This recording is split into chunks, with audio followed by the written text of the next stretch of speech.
Good morning, YouTubers. Here we are, another episode on this Toyota Land Cruiser. It's what is today? Wednesday morning, January 1st, New Year's Day. Happy New Year to everyone. But I figured I'd do a little video here on this rack and pinion for this Land Cruiser that I ordered. It came in. It's in good shape, brand new, rebuilt. Or no, yeah, it is rebuilt actually. So the thing I want to talk about or cover on this video are these bushings that come already installed. I wish I could have maybe contacted the company that sent me this to see if they could send it to me without these bushings. These are the like OEM rubber kind of bushings that I don't really like. They get mushy after a while, and the whole rack just kind of wiggles in there. And what I want to do is replace them with these. These are polyurethane type bushings. They're made by a company called Ricochet, I guess. And there's different companies. Energy makes them. There's different manufacturers of these polyurethane bushings. But anyway, so the video here is gonna kind of talk about how to get these out and then replace them with these. So these are two piece. There's like two halves, and then there's a little tube inside of them. So once you take this one out, you can slide these in. They even come with a little tub of little lubricant. And then you do want to lube all this stuff in there so that it doesn't squeak after it's all said and done. You don't want any squeaking noise in there. But anyway, so the hairy part or the complicated part is not going to be so much putting these in as it is taking those out of the housing there. So that's kind of what I wanted to talk about. You can pound on it all you want with a big hammer, which I wouldn't recommend. It might compromise this whole assembly part here, or compromise the whole rack itself, even if you do put supports or whatever. So the best thing to do is to put it on a vise and squish it out with pressure or a press if you happen to have one. If not, I would recommend you maybe taking it somewhere where they do have a press and then just have them press them out. I happen to have a press in my shop in the back, so I'm going to be trying to do that and just pressing them out without pounding on it with a hammer. And once these are out, then we can lube the housing and slide these back in there and then press them in if necessary. But it's a gentle, easy process with a press without any pounding or hammering. So I would recommend that. And then once these are in, then this rack can be installed and you'll be set for life as far as the durability of this material. I mean, it's still like a polymer, but it's not rubber. It does have some flexibility, but not like rubber does. So it'll just hold the rack in its mount area there without it moving when you turn the steering wheel. And then this little tube appears to be like galvanized. It's got some kind of coating on it, which will help from corrosion. And then I'll dab it really good with that lube that it comes with, and then that'll kind of keep it from rusting and so forth. And also I noticed there's some little grooves down in there, so you want to lube all that really well too, and that'll just keep this whole little tube area nice and lubed so that it doesn't squeak or anything when you turn the wheel. But anyway, so that's this little video that I'm going to be working on this morning. As far as the rust is concerned on the truck, I decided to kind of take a break. My hands are tired. I don't want to make a mess here today. We got somewhere to go later today, so I'm just gonna take a pause, let my hands kind of heal and recover.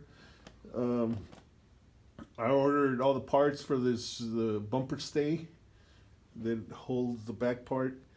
And then as far as that rust in the rear quarter panel down there, I think I'm just gonna take it to a body shop. Let the professionals do it, I guess. Not that I couldn't do it. I've got the tools and the know-how. It's just one of those things I'd just rather not mess with at this point. Let them do it, even if they charge me a couple $100 or whatever. They can work the fiberglass and tin, sheet metal, whatever needs to be done there, and just kind of cover that area up so that I can put this rear bumper back on. And that's pretty much it. So we'll give you another update here in a few days or next time I work on this thing. So I'm just kind of taking my time. I'm in no hurry, no rush. Everything's coming along. And that's it. Happy New Year, everyone. We'll talk to you soon. Bye. All right, boys and girls. Here I am, still fiddling with these bushings. So I came over here to my shop and I tried to set it up on this press, which would have worked, I guess, but I think it was going to be way too much trouble to do it that way. So after further review, looking at this thing, there's two pieces to this bushing that came with this rack, similar to the new ones that I'm putting in, except these two pieces are metal. And what I did was I was able to clamp them on my vise here, and this rubber stuff that's on it is like baked on or cast in the casing. I don't know, but good thing it has these two sides here where I was able to like clamp the bushing on the vise, and then it was really simple. It came out like butter. I mean, it tore the heck out of this rubber stuff, but I was able to like just pivot the whole rack.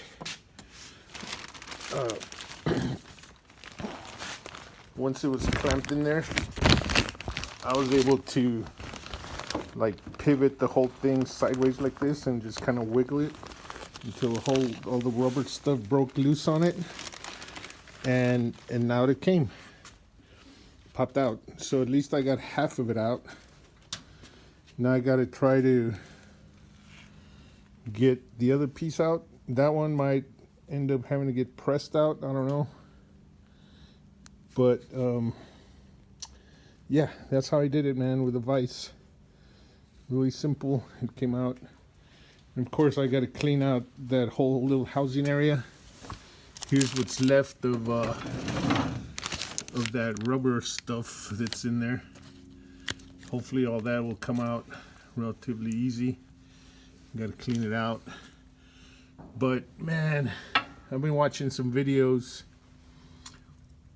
of guys that try to do this bushing replacement on their trucks with the rack still installed. Basically, I mean, it's still on the truck. They just loosen these two bolts and loosen up the rack, but it's still attached to the power steering lines with the fluid, and they just kind of try to rent this C-clamp looking press remover thing that's like crazy ridiculous, and how cumbersome it is to try and do it with the rack still on the truck. When the rack really comes out really easily with the two arms, you know, on the sides. You don't even have to remove the tie rod ends. I mean, the whole thing just comes out. just loosen the two lines, and you can have some fluid that's gonna leak. Just catch the fluid. You know, you're gonna have to drain and flush the whole system anyways, so just take the rack out of the truck and do it over here on a vise or a press. It'd be so much easier. And then you can be standing up, drinking beer, enjoying yourself a little better than be trying to wrestle the whole thing with you on your back under the truck with that clamp remover thing. And like, good luck. I mean, if that's the route you want to take, good luck. But it's so much easier to do it this way, in my mind. And you don't have to pound on it. You don't have to do anything crazy. And no cussing is the main thing. So just thought I'd throw that in there. But it's coming along, so I got to take the bottom, this other one out, both sides. So I just took this one out, and I just want to show you how easy it was. I'm going to do the same thing to the back side of it. And just put it on the vise, wiggle it out, so that the only thing left in there is going to be this baked on rubber. I'll just take a knife and just get that rubber out, clean the whole housing in there really good with acetone or whatever, so I can put that new polyurethane bushing in there. And that's all it is. All right, talk to you guys later. I'll show you another update if I encounter any other issues. All right, talk to you later. Okay, here's another little clip. So to get the other piece out from the backside, I went ahead and set it up over here on the press. I think it's gonna be easier than to try to do it on the vise, mainly because the claw or the jaw on the vise, I can't get a good grip on the bushing on the back side of it. So I just brought it over here to the press, and I'm gonna just push it out, nice and easy. No hammering, no forcing. So yeah, here it is. Just set up in such a way that I just gotta pump on this thing and it'll come out. In fact, it's already coming out right there. You can see it. So I just gotta keep going. All right, so I show you that update. Thanks, bye. Okay, another update, little part, another section here on taking out these damn bushings. So I got both of them out. One I was able to do on the vise, the other one I had pressed out on the press. But now all this rubber stuff in here, turns out, is all cast into another metal section here. This is all metal here, encased in rubber, and there's two parts, two pieces. So I am actually having to hammer at it. I'm using a blunt nose chisel, trying to push the bottom half out this way, just tapping it a little bit slowly, and it is coming out. As you can tell, it already separated here, so it's coming out little by little. Just go easy, because this is all like cast aluminum. Once I push this one out, I'm gonna put it back on the press and then press this one out. So that'll leave me a clean housing. I thought this was all like baked in rubber, but I have a feeling once these come out, the housing should be all nice and clean, where the neoprene ones or those other polyurethane, whatever, bushings will slide right in. So I just wanted to mention that, yeah, I am having to put a little hammer pounding on it a little bit gently, and they're starting to come out real easy. Nothing major, nothing heavy, just a few little pounds, and it's coming out. All right, I'll show you another update here after this. All right, so there it is. Got these damn bushings out, and it is a clean housing. So the first one, like I said, I was tapping one side of it with this. I did kind of scuff that little area there a little bit, because I was trying to chisel it this way. and somehow I scuffed it a little bit. I'm just going to put a little round file through here and get rid of these little burrs. Nothing major, but the housing's clean. Both pieces came out.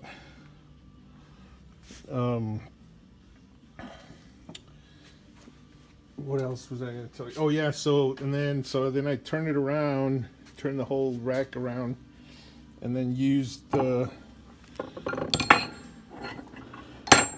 socket that fits in here like perfect, and I was able to push the other one out without burring or scuffing the housing there. This one just popped right out with a couple whacks. Boom. So anyways, I can't imagine anybody trying to do this with the rack still on the truck. No way. I mean, I'm sure it's probably doable, but I wouldn't even want to try. Wow, look at that. These slide right in with a little lube, and they should go right in there. Perfect.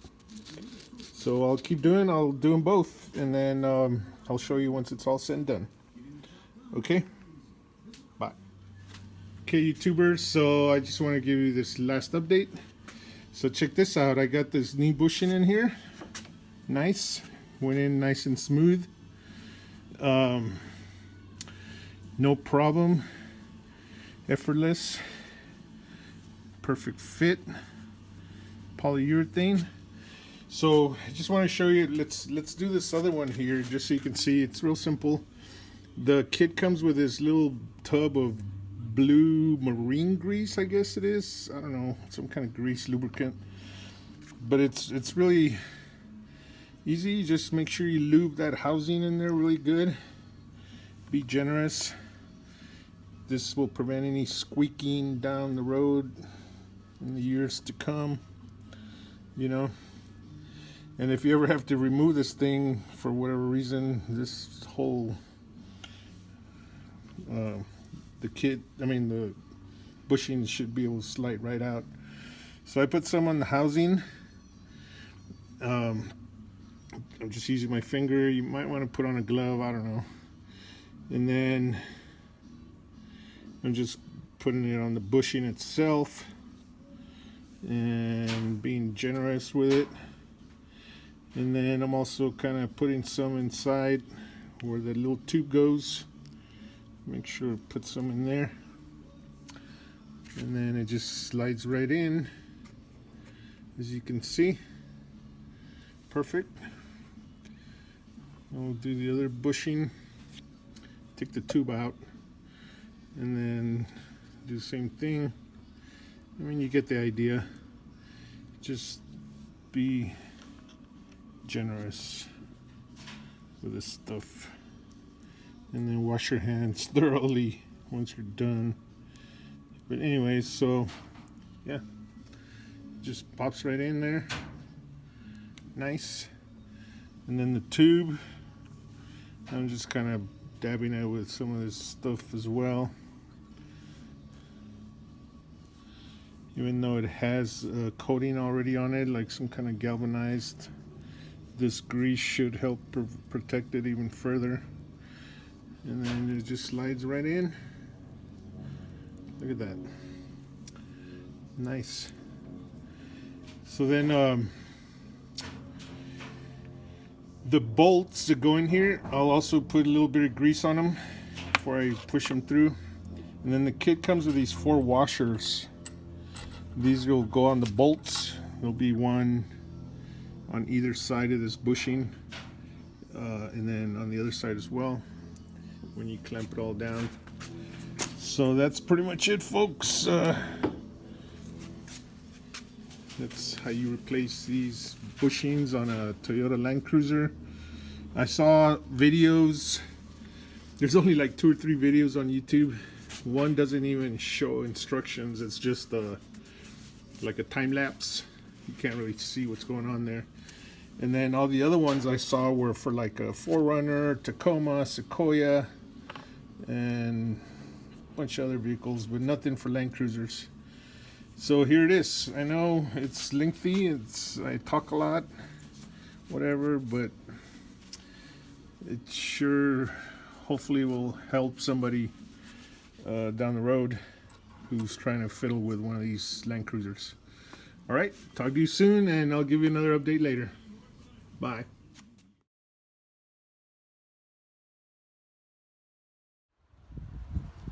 Okay, folks, just giving you another update on this little oil cooler assembly. So it's probably going to be one of the last pieces that goes in to the engine area. I still got to do the radiator, the water pump, timing belt, and all that stuff, and then put this one in last. But I thought I'd clean it up since I wasn't doing anything, and get it ready. So I cleaned it, brushed it, took a lot of salt off with that salt away, rinsed it, let it dry, and then I coated it with that Corroseal. Even though this is aluminum, it'll still have that coating on it where it's sealed. So, because even aluminum oxidates, or yeah, corrodes, oxidizes, whatever.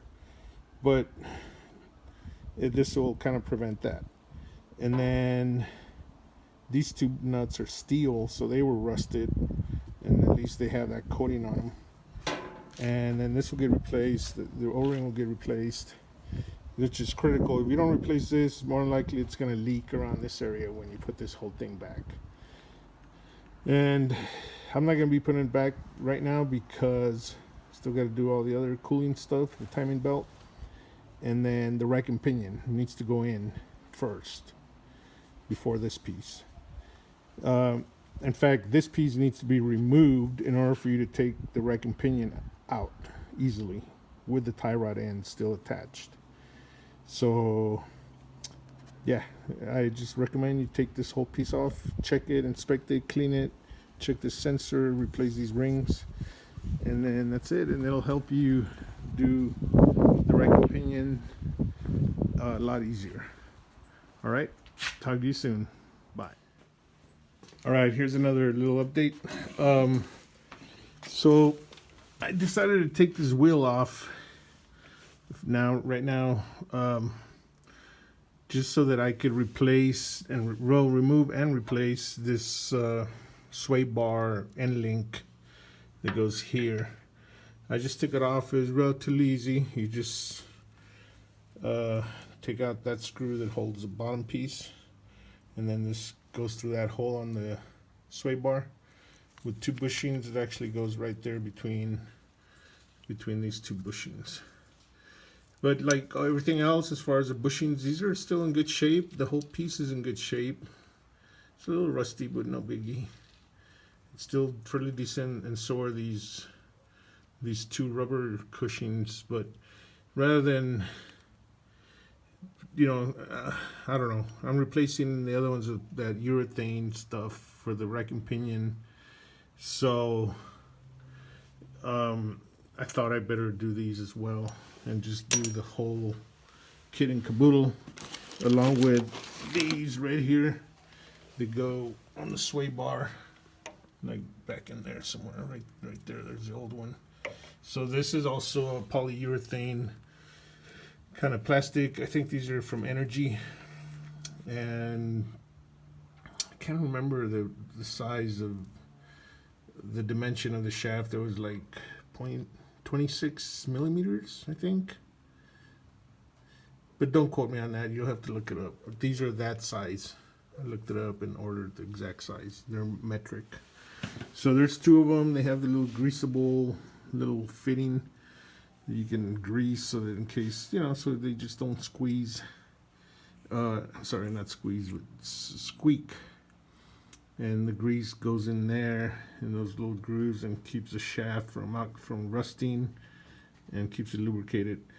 But anyway, so I'll be replacing those, and then these other ones, or these new ones, the end link piece that I just took off, comes with new bushings, which are not rubber, but they're that hard plastic, just like the urethane ones.